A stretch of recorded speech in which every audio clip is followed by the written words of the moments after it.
Hi friends, try and ടെസ്റ്റി ഫുഡിൻ്റെ പുതിയൊരു വീഡിയോയിലേക്ക് സ്വാഗതം. അപ്പോൾ ഇന്ന് നമുക്ക് വളരെ പെട്ടെന്ന് തന്നെ നല്ലൊരു ടേസ്റ്റിൽ റെഡിയാക്കി എടുക്കാൻ പറ്റിയിട്ടുള്ളൊരു ബീട്രൂട്ട് പച്ചടിയുടെ റെസിപ്പി കാണാം. ഈ ഒരു പച്ചടി റെഡിയാക്കി എടുക്കുന്നതിനായിട്ട് ഞാനൊരു 3/4 കിലോ ബീട്രൂട്ടാണ് എടുത്തിരിക്കുന്നത്. ചെറിയ പീസുകളായിട്ടൊന്ന് കട്ട് ചെയ്തെടുത്തിട്ടുണ്ട് കേട്ടോ. ആ ഒരു ബീട്രൂട്ട് ഒരു ഉരുളിയിലോട്ട് ഇട്ട് കൊടുക്കുക.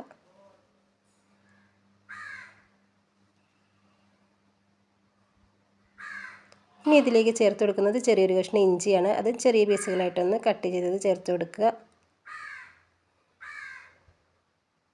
ഇനി ഒരു പച്ചടിയിലേക്ക് ആവശ്യമായിട്ടുള്ള ഉപ്പ് ചേർത്ത് കൊടുക്കുക.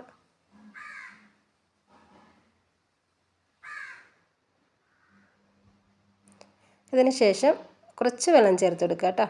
ഒന്ന് വെന്ത് കിട്ടാൻ ആവശ്യമായിട്ടുള്ള വെള്ളം ചേർത്ത് കൊടുക്കുക. നല്ലതുപോലെ ഒന്ന് മിക്സാക്കി എടുക്കുക. ഇനി ഇതൊന്ന് അടച്ച് വെച്ചിട്ട് നല്ലോണം ഒന്ന് വേവിച്ചെടുക്കുക കേട്ടോ. ഇടയ്ക്കൊന്ന് മിക്സ് ചെയ്ത് കൊടുക്കുക. ആ ഒരു ബീട്രൂട്ടിലുള്ള വെള്ളത്തിൻ്റെ ആ ഒരു അംശമൊക്കെ നല്ലോണം നമുക്കൊന്ന് വറ്റിയിട്ട് ബീട്രൂട്ട് ഒന്ന് വെന്ത് കിട്ടണം. ബീട്രൂട്ട് ഒന്ന് വെന്ത് കിട്ടുന്ന ആ ഒരു സമയത്തിന് നമുക്കിതിലേക്കുള്ള ഒരു അരപ്പ് റെഡിയാക്കി എടുക്കാവേ. അപ്പം ഞാനൊരു 2 പിടി തേങ്ങ ചിരകിയത് എടുത്തിട്ടുണ്ട്. പിന്നെ ഇതിലേക്ക് ആവശ്യമായിട്ട് എരിവിന് ആവശ്യമായിട്ടുള്ള പച്ചമുളക്,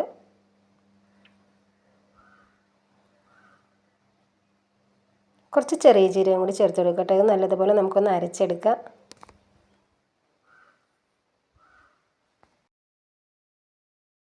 ഇനി ഇതിലേക്ക് നമുക്ക് കുറച്ച് കടുക് ചേർത്ത് കൊടുക്കണേ. അപ്പോൾ കടുക് അരച്ചെടുക്കുമ്പോൾ നല്ലതുപോലെ അരയണ്ട, ചെറുതായിട്ടൊന്ന് പൊട്ടി കിട്ടിയാൽ മതിയേ. അപ്പോൾ കടുകും കൂടി ചേർത്ത് കൊടുത്തതിന് ശേഷം വീണ്ടും ഒന്ന് അരച്ചെടുക്കാം.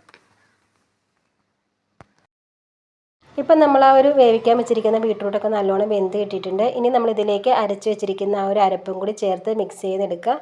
എന്നിട്ട് ആ ഒരു തേങ്ങയിലുള്ള ഒരു വെള്ളത്തിൻ്റെ ആ ഒരു അംശമൊക്കെ മാറുന്നത് വരെ ഒന്ന് നല്ലോണം ഒന്ന് മിക്സാക്കി എടുത്തിട്ട് ഒന്ന് അടച്ച് വെച്ചിട്ട് ഒരു 2-3 മിനിറ്റും കൂടി ഒന്ന് കുക്ക് ചെയ്തെടുക്കുക കേട്ടോ.